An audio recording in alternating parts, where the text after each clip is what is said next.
el barón de Montesquieu, que hizo ese librito que se llamó El espíritu de las leyes, que ahí hizo casi nada.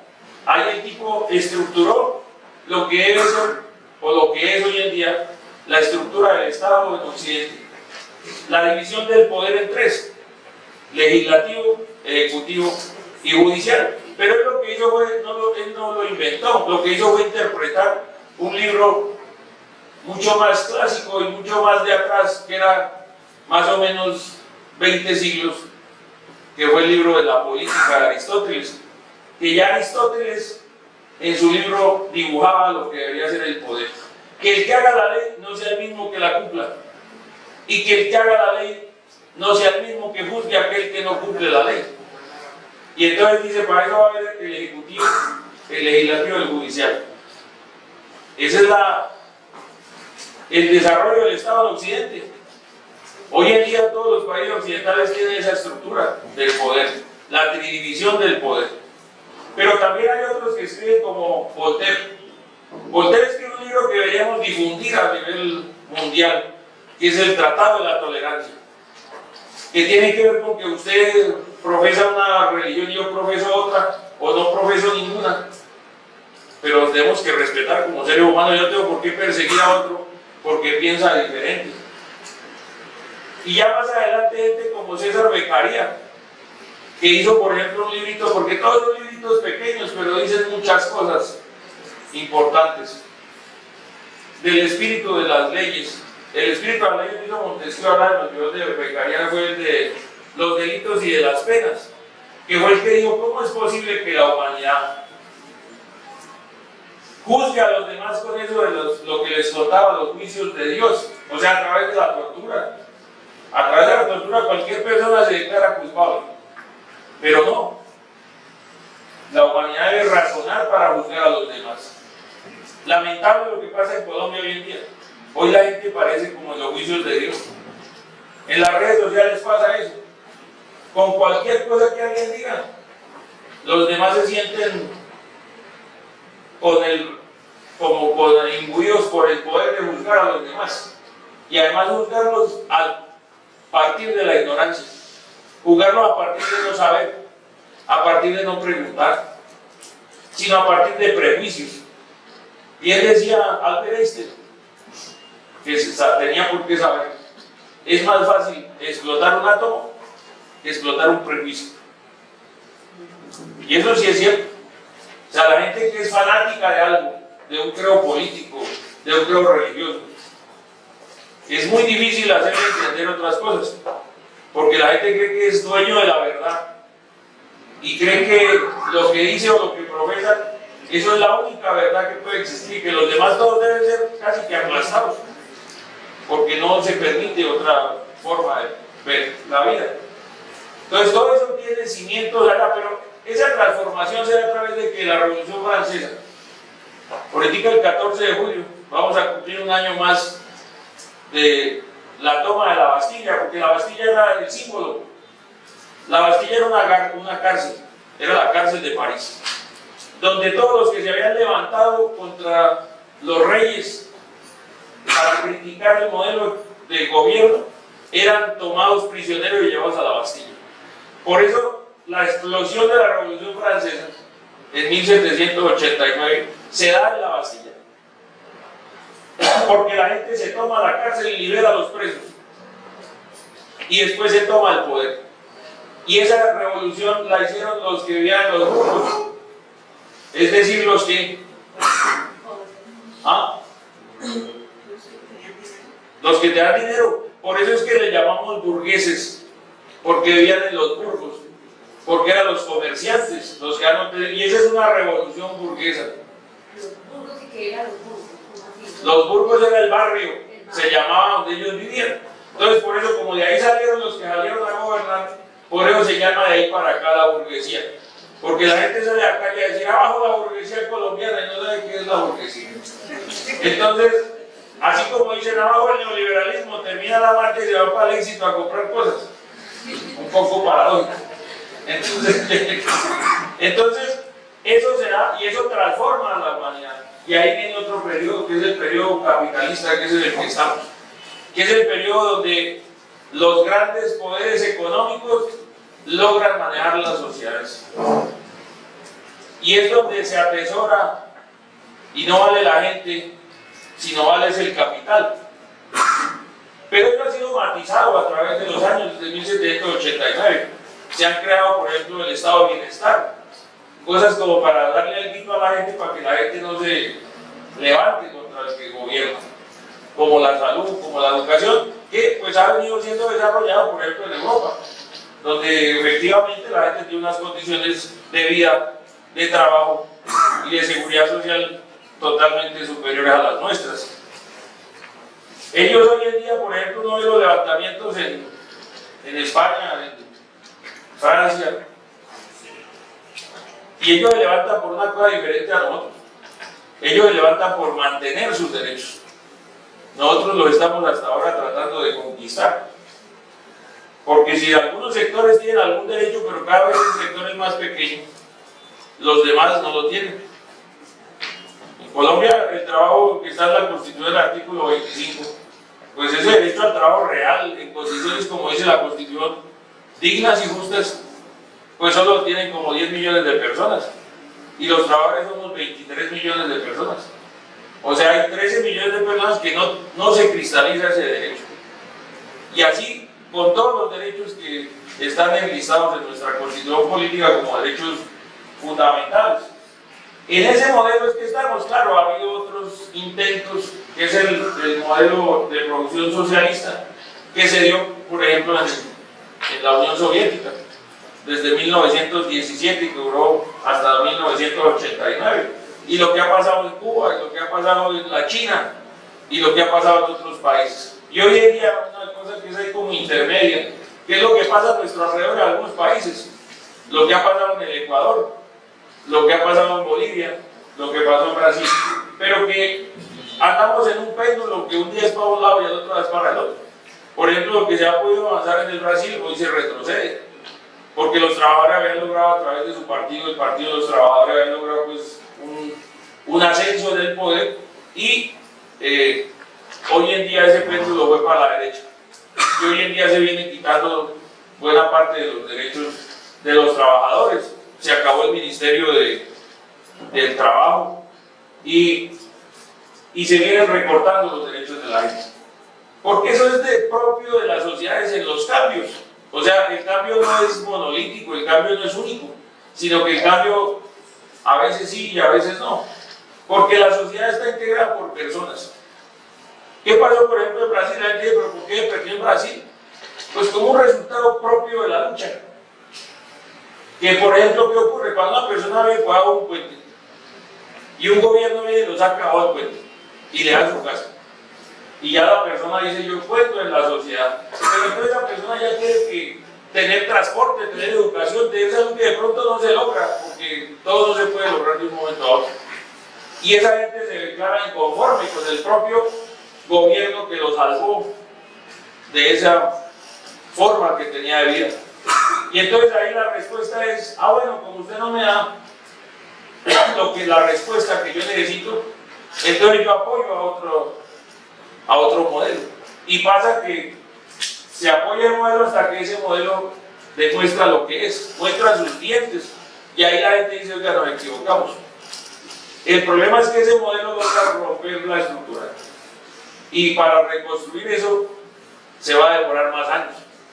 Miren lo que está pasando en Argentina. En Argentina, el kirchnerismo, Néstor y Cristina, lograron recuperar el país de esa crisis económica del corralito. Y se logró pues un nivel más o menos. No digamos que una cosa avanzada, pero sí se lograron avances. Por ejemplo, el tema de los derechos de los trabajadores, de las organizaciones sociales. Pero la gente de un momento decide votar por Macri, apoyado y apalancado, por ejemplo, en el fútbol. Porque Macri era el presidente del Boca Juniors. Y Macri utiliza eso del fútbol con el fin de llegar a la política. Y la gente cree un espejismo por sus apetitos del fútbol, de esas cosas. Y llega a la presidencia de la República.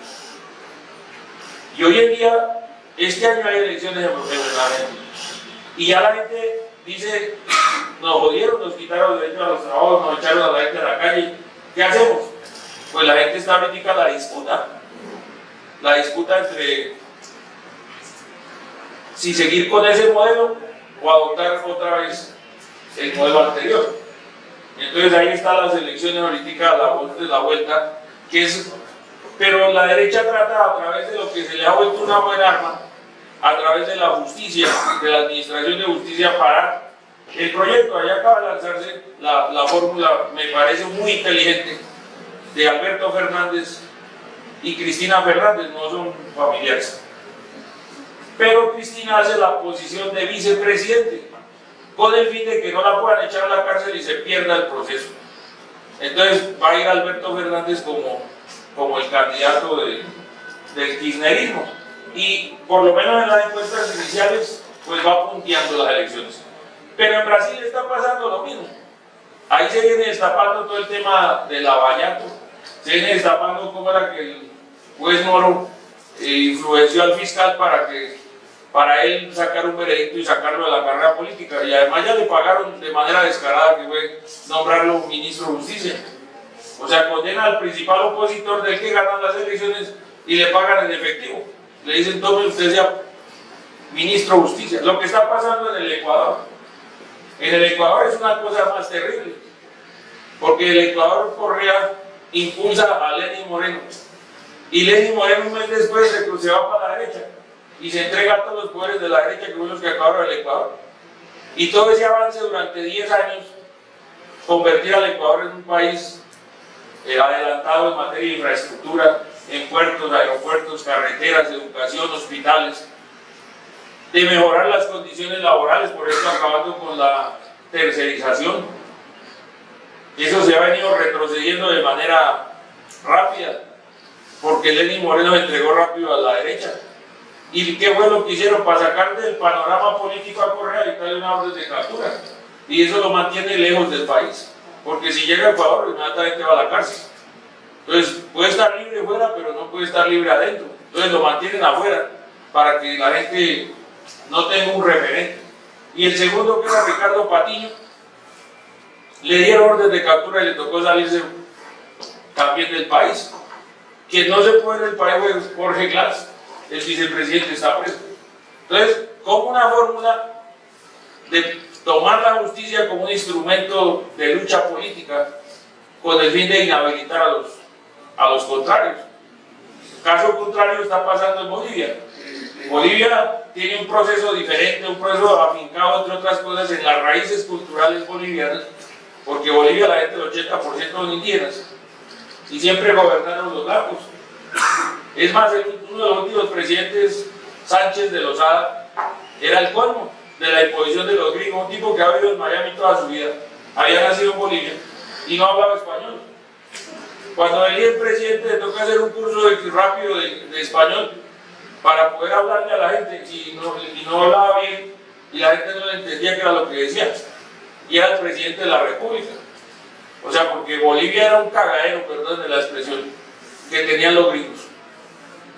Pero dignos, y vean, yo tengo siempre una referencia de la lucha política de Evo Morales, un dirigente sindical vocalero, que Evo Morales en un momento determinado decide salirse de la política cuando llega a ser, después de 25 años de lucha, senador.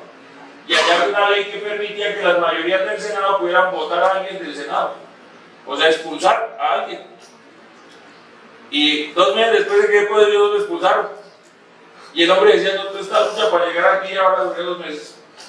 Se fue donde el taita de él, el líder indígena Aymara, que es su tribu de la cual pertenece, y le digo, yo me quiero retirar de la política porque no hemos hecho nada. Y él le dice, no señor, usted no puede retirar de la política, usted está haciendo mal el ejercicio y por eso no avanza. Y entonces yo, ¿cómo así que mal? Es que internamente ustedes tienen lastres, y si no se liberan de los lastres nunca van a llegar a nada. Lo que hizo inmediatamente Evo Morales fue convocar una asamblea del partido MAS, Movimiento al Socialismo, y expulsar a un poco de gente que no hacía sino estorbo. Y apenas expulsaron a esa gente, el partido empezó a avanzar. Y 3 años después ya era presidente de la República. y lleva en la presidencia de la República año 2006. Este año hay elecciones en Bolivia.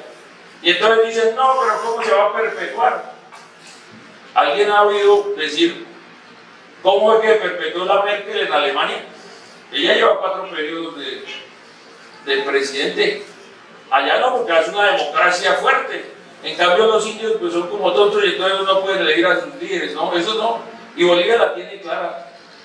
Bolivia la tiene clara. Este año los gringos van a ir contra Evo, porque saben que ese es un faro de resistencia en América Latina, como lo es Andrés Manuel López Obrador en México. Pero es una lucha que suma lo indígena, que suma los... quizá yo podría decir que hoy el doctrinante más importante de la izquierda está en Bolivia. Y no es precisamente Evo, porque Evo es una persona que no fue académicamente preparado, porque él no fue a la universidad, nada de esas cosas, pero es un líder hecho en la calle, hecho a punta de luchar. Pero es Álvaro García Linera, el vicepresidente de Bolivia. Es un tipo que ha escrito 12, 30 libros sobre el desarrollo de la izquierda en América Latina, bastante críticos, pero bastante diciente, y también, sobre todo, mostrando que sí se puede, mostrando cómo llegar al poder, sí se puede consolidar un proceso revolucionario en un país como Bolivia, no siendo una forma socialista, pero sí una especie de capitalismo no salvaje, como el que nos impone el resto de países de Latinoamérica. Entonces, esos son como los modelos, pero ahora vamos a mirar en el desarrollo de la lucha de los obreros, ¿cuál ha sido ese devenir de la lucha obrera? Empezando por el año de 1790, en Europa es cuando se logra por primera vez el derecho a reunirse. Ese derecho no existía, es decir, lo que estamos haciendo hoy aquí, pues no era permitido, de que nos pudiéramos reunir, pero eso se logra en 1790, después de la Revolución Francesa. Y en 1829 se da la creación del primer sindicato. Es el sindicato de trabajadores del tema del textil, porque allá en la época de la Revolución Industrial en Inglaterra, pues lo que se desarrolla son las fábricas. Pero así como se desarrollan las fábricas, también se desarrollan una serie de modelos de sobreexplotación, donde los trabajadores son los niños, las mujeres, y donde una persona, más o menos la edad de morir era entre los 35 y 40 años, debido a esas malas condiciones de trabajo, a esa sobreexplotación laboral. Entonces ahí nacen los sindicatos. Sindicato en inglés significa unión, que es aquello que se nos olvida a veces en las organizaciones sindicales. Y el primero que hizo eso fue John Dougherty, que crea el primer sindicato y en 1830 lanza la primera huelga. Y durante años siguientes, Inglaterra, no olvidemos que es una isla, es reprimido en Inglaterra todas las organizaciones que sean, pero prontamente ese modelo sale al continente, sale a Europa, Francia, Alemania, y se va consolidando todo hasta 1848, cuando hay una dirección política, porque hasta en ese entonces lo que había era una lucha obrera nada más, pero una lucha obrera sin ninguna dirección política. Y la dirección política la adquiere el movimiento obrero con el librito del Manifiesto Comunista, escrito por Carlos Marx y Federico Engels en 1848. Y ahí adquiere un rumbo político el movimiento obrero, porque no solamente es pelear por 3 pesos para el sueldo, sino es pelear por un modelo donde la gente tenga mejores condiciones de vida. Esa realmente es la pelea, no es solamente reducirla al salario. Pero a la vez vamos a mirar cosas de la historia nuestra. Nuestra historia no comienza con la llegada de los españoles a América. Nosotros tenemos una rica historia anterior a la llegada de los españoles, por eso nosotros tenemos en América sociedades totalmente organizadas, como los mayas, los aztecas, los incas y para el caso nuestro los chichas, que son sociedades organizadas, que tienen su liderazgo, que tienen su gobierno, que tienen sus ejércitos, que tienen su forma reglamentada de vivir. No es que los españoles llegaron y nos hicieron todo, no, nosotros teníamos de organizaciones. Y el descubrimiento realmente es una invasión. Llegan los españoles y durante los años siguientes de la conquista y la colonia, más o menos asesinan a 64 o 70 millones de aborígenes en América. La esclavitud, por ejemplo, se desarrolla a partir de ¿qué? A partir de que se acabó la mano de obra de los indígenas, de que la gente estaba muriendo, unos asesinados y otros que se morían por las enfermedades que habían traído los españoles. Por gripa podía morir la gente porque aquí no había anticuerpos, los indígenas no tenían ninguna forma de defenderse naturalmente de esas cosas. Venía un español, le daba gripa a un indígena, al indígena le prendía la gripa y moría. Y así fue por todo el continente. ¿Ustedes creen, por ejemplo, que en Cuba no había indígenas? Porque ahora no hay ninguno. No, en Cuba barrieron con todo. O sea, mataron a todos los indígenas que había en Cuba. O es que en Argentina no había indígenas. También, y los mataron a todos. Porque lo que se dio en Chile prácticamente los mapuches peleando. Pero del resto, o sea, fueron borrados. Hubo sitios de América que los borraron completamente los originarios habitantes de nuestro continente. Porque eso fue el proceso que se dio. Proceso de sangre. Y pues las armas que traían los españoles eran de pólvora. No conocían el caballo. No conocían las armaduras. Y por eso muchas veces creían que cuando un tipo iba en una armadura encima de un caballo era un solo ser. Porque ellos no conocían nada de eso. Y claro, fueron fácilmente derrotados por eso. Y porque además les tendieron la mano cuando llegaron los españoles. Y les tendieron la mano y los otros los masacraron. ¿Por qué? Por el ansia del oro. Porque ellos dieron cuenta que éramos ricos en oro. Hoy, ¿en qué estamos? Lo mismo. Aquí no echan el cuento que el desarrollo del país es un desarrollo minero. Ese era el modelo de la colonia. Eso era lo que los españoles se llevaron de aquí. La fuerza como la forma de imponer el modelo político, social, económico y cultural. La religión católica no es de nosotros. La religión católica fue impuesta a través de la espada. O era la cruz o era la espada. ¿Qué querían? Por eso hay una cosa que es el sincretismo. El sincretismo es que muchos indígenas decían, sí, yo soy católico, yo creo en todos esos santos que ustedes me dicen. Pero apenas daban la vuelta a los españoles, ellos iban, hacían sus ritos a la luna, al sol, a la tierra, que tienen que ver con la vida. ¿Cómo no querer el agua? Si es lo que nos mantiene vivos. ¿Cómo no querer la luz, el sol? Si es lo que ayuda a mantenernos vivos. Entonces, todo eso tiene que ver con la imposición que se dio a través de la fuerza. Y ahí a partir de eso empezó la explotación del pueblo aborigen que había acá. Así como dicen, el primer economista del mundo fue Cristóbal Colón, porque salió y no sabía para dónde iba. Llegó aquí y no sabía dónde estaba. Y todo lo financió con plata del Estado. Entonces, eso más o menos, porque aquí cuando llegó por eso hasta somos indígenas, porque él creyó que había llegado ahora a la India. Él hizo 4 viajes a nuestro continente y no supo que esto era otro continente.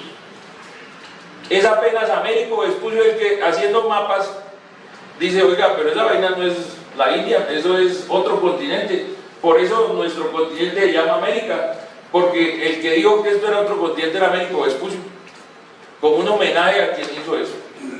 Porque no fue Colón, Colón se murió sin saber que había llegado a otro continente. Él creyó siempre que había llegado a la India. Y vino el saqueo de lo que teníamos, el oro, la plata, el platino. Los indígenas son historias por miles de cómo fueron asesinados por Pizarro, por Hernán Cortés, por Vasco Núñez de Balboa, que eran los dueños de los bancos. Entonces a ellos les tocaba con el oro que nos robaran a nosotros pagarle a los alemanes, y finalmente los que se atesoraron fueron los franceses y fueron los alemanes a costilla de los españoles, que eran los que llevaban de aquí por eso la frase de unos eran dueños de la vaca y otros le tomaban la leche. Porque los españoles eran dueños de nosotros acá, pero los que se beneficiaban eran los alemanes y los franceses. Y ese es el modelo que hoy nos quieren retroceder y volver, o que nos están imponiendo, de que el modelo de la minería es el desarrollo del país. Eso es totalmente equivocado. Eso no es cierto. Ustedes, y además, sobre todo que el modelo, si bien es cierto, se podría apalancar a través de lo que se obtiene por la minería, recursos para desarrollar ciencia y tecnología, para el desarrollo del país, pero uno se va a todas las regiones donde hay minería, donde hay pozos petroleros, y lo que hay es atraso. O sea, en lugar de haber adelanto, es el contrario. Si uno de Chocó es donde más se explota el oro, pues uno tendría que decir, bueno, pues allá es donde mejor debe de estar, ¿no? Y pues no, es uno de los departamentos más pobres del país. O si uno le va, por ejemplo, a Boyacá, lo que es Borgur, Coscuez, que son las minas de esmeraldas más importantes del mundo, uno dice, pues aquí deben tener colegios, hospitales, carreteras, ¿no? Para llegar allá tocar un carro esos de doble tracción 4x4 porque no hay carreteras. Porque es la forma de mantener, es una cosa semiclandestina, semi-ilegal, que son esas empresas que todavía funcionan como grupos al margen de la ley. Y entonces, pues la mejor forma de que nadie se arrime por allá es no teniendo vías de acceso ni nada de eso. Pero usted se va para la Arauca. En el Arauca yo creo que hay un poco de letreros que demuestran lo cínico que son las multinacionales petroleras. Las multinacionales acabaron todos los sectores de agua allá en el Arauca, haciendo la explotación, la Oxy. Y uno va en la carretera que va de Arauca a Arauquita. Y por todo el camino, cada 200, 300 metros, la petrolera pone los avisos, por favor, cuide a los animales. Y yo decía, estos acaban con la región y nos toca a nosotros que no vayamos a atropellar un chigüiro.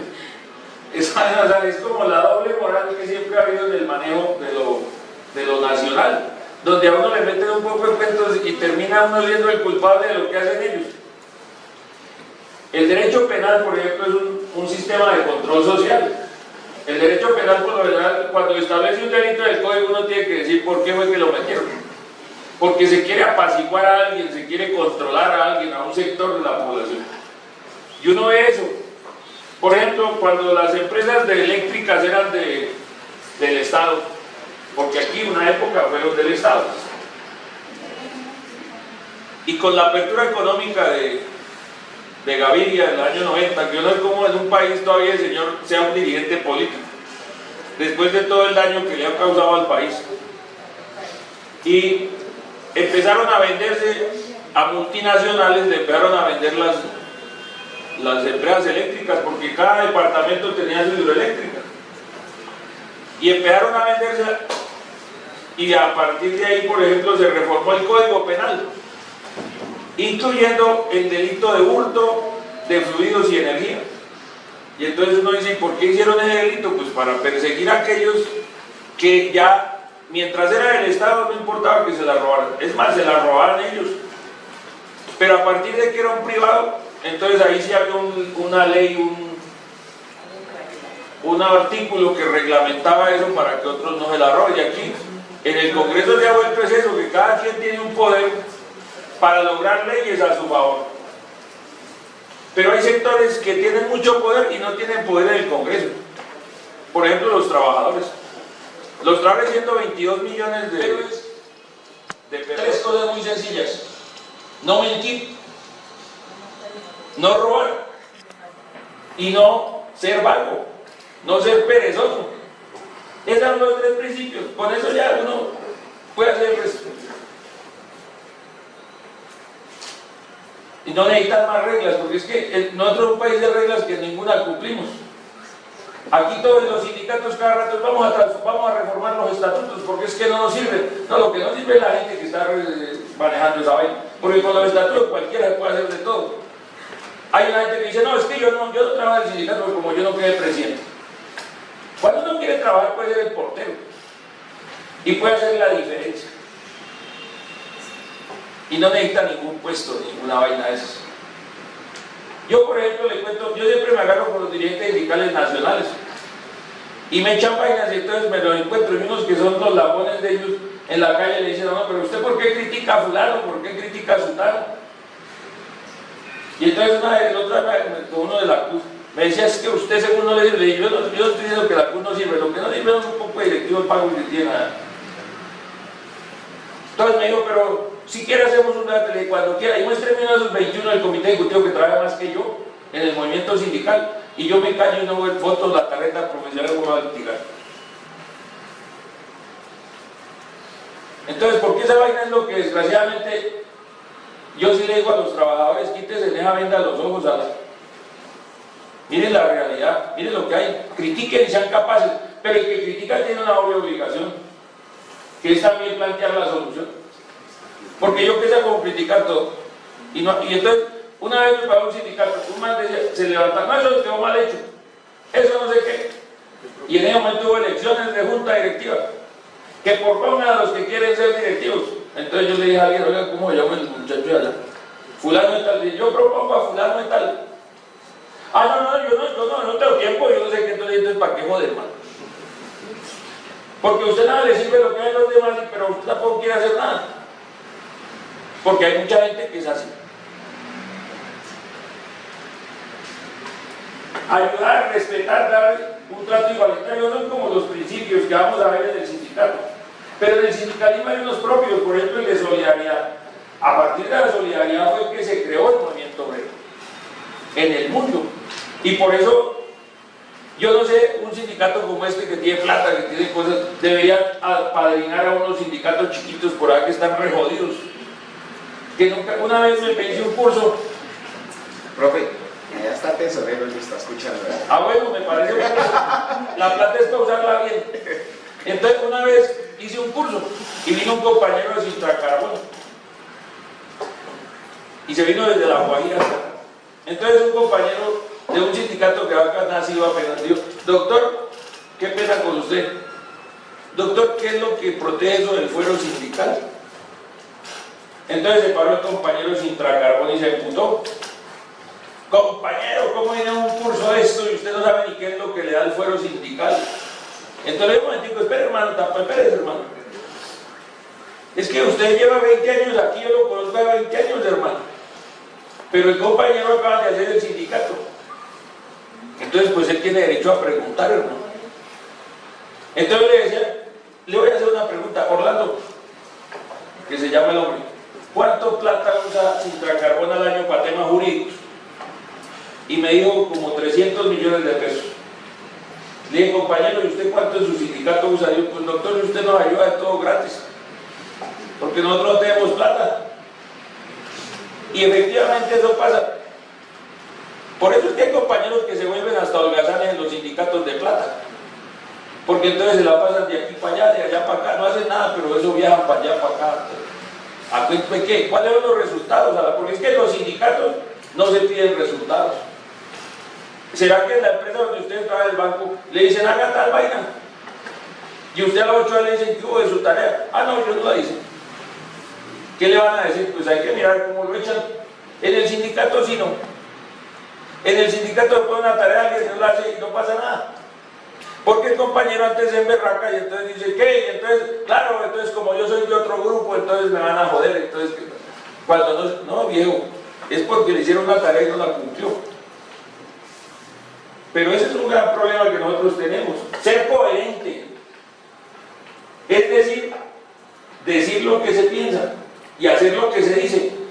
Mire esa vaina, yo conozco compañeros que echan el discurso proletario, que se le lleva la masa ahí en el completo. Pero en su vida diaria no tiene nada que ver. Esto no es de discursos, esto es de ejemplo. Los niños no, que por ejemplo la mamá que le dice al niño, no diga mentiras. Y cuando por allá tiene una deuda y vienen a cobrarle, diga que no estoy. O sea, eso que le fue el discurso que le echó se le acabó ahí. Cuando el pelado dijo, pero sí toca decir mentiras. Porque esto es con el ejemplo. Tener libertad de acción, no estar sometido a ningún interés superior. Vean, Hay sindicalistas que le juegan al patrón. Y los trabajadores tienen que saber cuáles son para no votar por ellos. Los patrones tienen un interés, los trabajadores tenemos otro interés. Ese cuento chimbo de que somos iguales con el patrón, eso no es cierto. No es cierto. Nunca jamás. Los trabajadores defendemos las condiciones laborales y el patrón defiende su producción en las fábricas, defiende sus ganancias en las empresas, y eso no es compatible. Y por eso es que hay ese choque entre el capital y el trabajo, que se resuelve ¿dónde? En una negociación. ¿Y cómo se resuelve? De acuerdo a las fuerzas. Porque yo tengo un sindicato poderoso que puede hacer una huelga, no voy a sacar el mismo resultado si tengo un sindicato chiquito que no puede hacer mayor fuerza. Porque esto todavía es por la fuerza. Poseer independencia en el actuar del Estado, del empleador. Por eso es que muchos de los directivos sindicales ya perdieron todo, porque no tienen independencia de nadie, se les notan los lambones que son.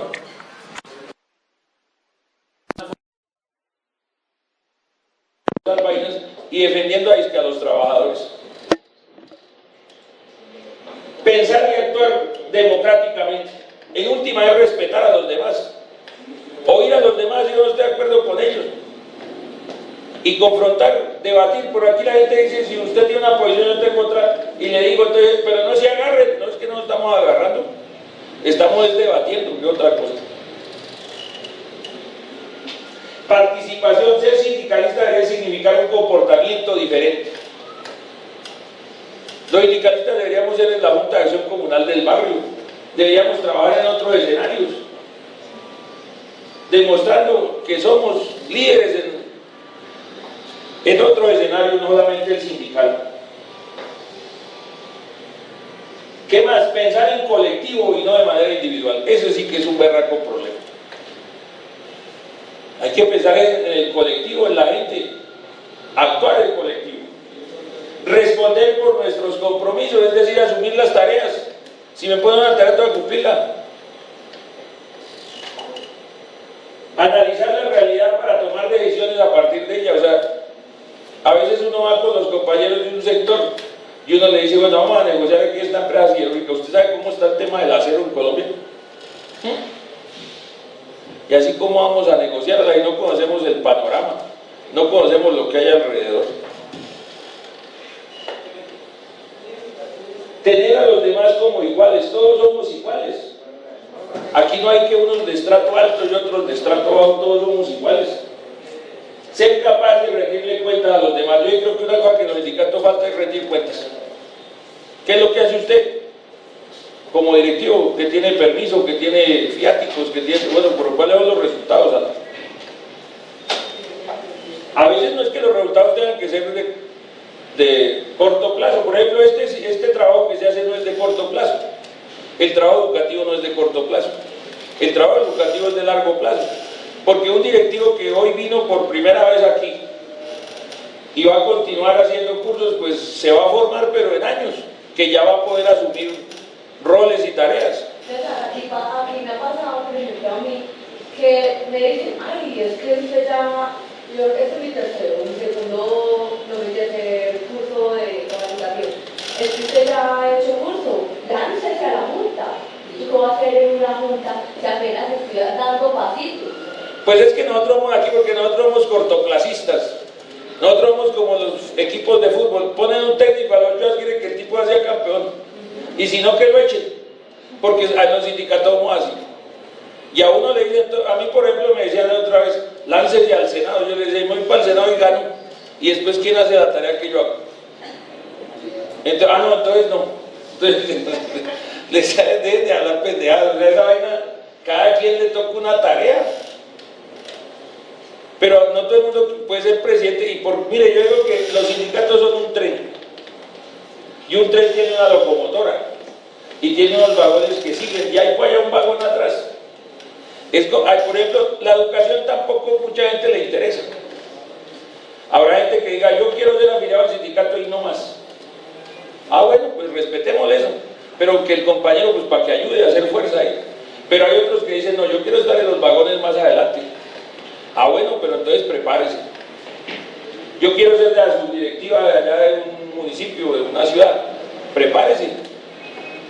Hicieron quiero ser un nacional, prepárese para eso. Pero no que yo quiero saltar. Por ejemplo, estuve en Alemania en unos sindicatos y allá para llegar a ser directivo nacional le toca dar todo un curso que le van anotando ahí, y usted no puede lanzarse y saltarse del primero hasta el último renglón allá porque es que usted es muy inteligente. No, a usted le toca hacer esa tarea para poderse preparar paso a paso. Las consecuencias de no tener esos principios. ¿Qué pasa si no hay? Pues cuando hay escasos del tipo de solidaridad se convierte en una dirección sindical cinismo, es decir, no va para ningún lado. Para sostenerse ahí, no más. La falta de coherencia sindical conlleva el desprestigio y la eliminación de la confianza. Cuando la gente no cree en algo, difícil para volverlo a hacer creer. Cuando se responde por intereses externos del Estado, el empleador se da la espalda a la organización sindical, pues se debilita el sindicato. No ser independiente cuesta desconfianza. Eso es lo que cuesta para el sindicato. No ser democráticos en nuestro actuar, en nuestras formas de elegir, crea pugnas internas. Porque si uno dice, bueno, todos tienen derecho a participar. Ah, bueno, pero por usted no votaron, ¿qué vamos a hacer? El que no tiene votos, pues se queda calmado. Pero si no lo dejan participar, ahí sí se emberraca y dice, ¿cómo así que a mí no me dejan participar? Entonces, todo eso causa ser sindicalista y no ser partícipe es antinatural. O sea, yo creo que un sindicalista tiene que participar, a levantar la mano, a hablar, decir.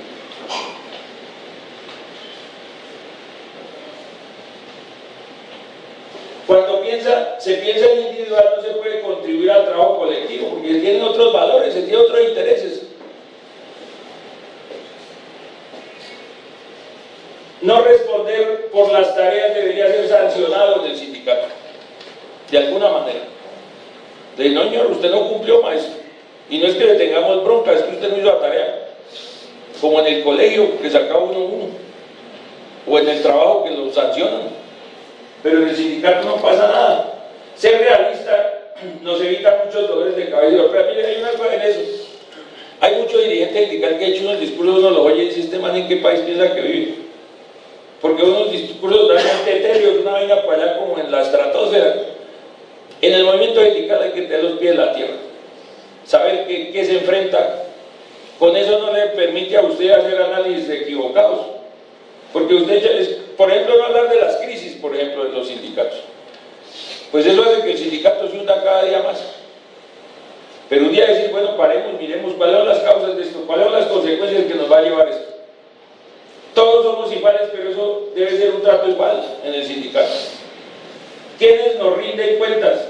Así todo esté bien, dejan la duda. O sea, por ejemplo, si un sindicato, por ejemplo, en La Plata, hoy en día los sindicatos nos han vuelto economicistas. Es decir, mire, en otras épocas la lucha de los sindicatos era ideológica, porque alguien decía yo quiero el sindicato para que haga esto, porque no sé. Hoy la lucha es por la plata, y es verdaderamente lamentable. A veces uno ve a los directivos chipeando, como dicen los recibos, haciendo vainas para ver si le dan 100.000 pesos más, o sea, cosas mínimas, que lo que sí contribuyen realmente es al desprestigio del sindicato. Cuando sea sindicalista debe pensar y actuar diferente a los demás. Usted es el sindicato en todas partes, no solamente del sindicato. No es que somos sindicalistas de lunes a viernes de 8 a 5 de la tarde. ¿Qué destacaría de su sindicato? Pero eso lo dejo como para cuando vaya a responder el sábado. Porque pues también hay cosas buenas. Y por lo general, si un sindicato va a mantener durante tantos años, porque hay sustento en eso. ¿Qué no le gusta del sindicato? ¿Qué ha hecho el sindicato por usted? Que es una pregunta que la gente a veces nunca se hace al interior. Si el sindicato sí le ha servido para algo o no. Vea, está demostrado en el mundo que donde hay sindicato la gente gana un 10% más en sus prestaciones sociales y salarios que donde no hay sindicato. En Colombia se hizo un estudio, incluso que lo hizo la Universidad de los Andes, donde demuestra que es el 19%. O sea que es un buen negocio, digo yo, desde el punto de vista económico, tener un sindicato. Pero será mejor negocios, es un muy buen sindicato, porque hay sindicatos malos, regulares, pero lo mejor sería tener uno muy bueno, y eso pues lo construye la gente. ¿Usted qué ha hecho por el sindicato? Esa es la pregunta del millón, porque esa sí es una que le toca hacerse uno internamente. Bueno, ¿yo qué hago? Porque yo pido, critico, y bueno, ¿y qué hago yo? Que es una cosa también para reflexionar en cada uno. ¿Están dispuestos a contribuir en el fortalecimiento del sindicato?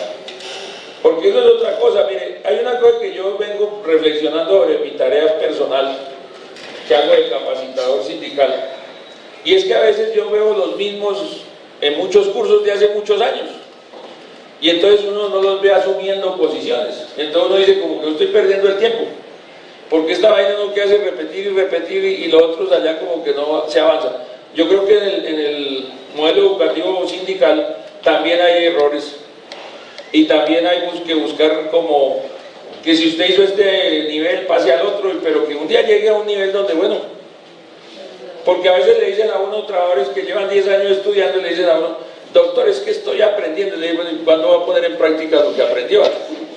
Porque en esto hay que aprender y poner en práctica, porque el patrón no me pone a esperarlo a uno a que aprenda para mirar, no, el patrón si usted da papaya se lo llevan los cachos. Entonces en esto nos toca ir aprendiendo, ir aplicando. Y también ahora hay cantidad de herramientas que nos facilitan la vida. Antes yo iba mucho a la biblioteca Luis Ángel Arango, ahora ya casi no voy porque pues ahora se puede bajar por internet muchas cosas. En el Archivo Nacional incluso digitalizaron casi todo el archivo. Entonces uno ya no tiene que ir, y le facilita todo eso. Los juzgados antes le tocaba uno ir todos los días, o por lo menos cada tercer día mirar en los estados a ver cómo va el proceso. Ahora uno entra al internet y ahí sabe. Entonces son cosas que lo hacen la vida más fácil, pero debemos usarlas. Ahora, por ejemplo, en el campo educativo se puede hacer cosas incluso virtuales, donde yo, por ejemplo, en mi Facebook hago a veces, cuando tengo tiempo, Facebook Live para hablar de un tema histórico, para hablar de un tema sindical, y uno ahí se le sube un poco de gente ahí, uno ve que muñequitos y todas esas cosas ahí, harta gente, porque la gente está interesada. Mire, yo sí creo que en el país faltan escenarios de estudio, faltan escenarios para los obreros, para la gente del común, faltan escenarios de trabajo, y por eso es que digo que todos podemos aportar. Por ejemplo, aquí hay ingenieros, hay arquitectos, hay economistas. ¿Qué tal todos los economistas haciendo cursos por todo el país, en la Junta de Acción Comunal del barrio, en la vereda, donde sea? Esto lo podemos cambiar, pero quedándonos mirando televisión en la casa, mirando el partido de fútbol y ahora Netflix y toda esa vaina, pues sí es muy difícil que esto cambie. Y lo otro es que, termino diciendo, mirando telenovelas de las que presentan aquí, que es una desgracia para el país. Creo que no es que un día va a llegar y se va a poner en negro el televisor y va a ver 5 minutos después de decir ya todo está solucionado. Esto nos toca construir, la solución somos cada uno, y cada uno, así como Juan Carlos Monedero, que es un político al que yo sigo, español, el hombre le gusta en sus libros escribir como fábulas, de un libro que se llama Curso de Política para Gente Decente, curso urgente de política para gente decente, porque como dicen que la política la hace gente que no es medio indeseable. Entonces el hombre dice, hay una fábula que con la que termina diciendo que hubo un incendio en el bosque y todos los animales habían pues despavoridos para salvar su vida, y entre esos salió un pequeño pájaro, un gorrión ahí se volando, y él cuando iba volando vio que había un lago, y entonces él se bajó, cogió en el pico agua y se devolvió para el incendio. En el camino se encontró a los animales grandes, a los elefantes, y le dijeron, oiga, usted idiota, ¿para dónde va? ¿Usted cree que va a apagar el incendio con el agua que lleva ahí? Y el gorrión les contestó, yo hago lo que me toca hacer, yo no sé ustedes. Yo intento hacer lo que me toca hacer, entonces ojalá espero que ustedes también. Gracias.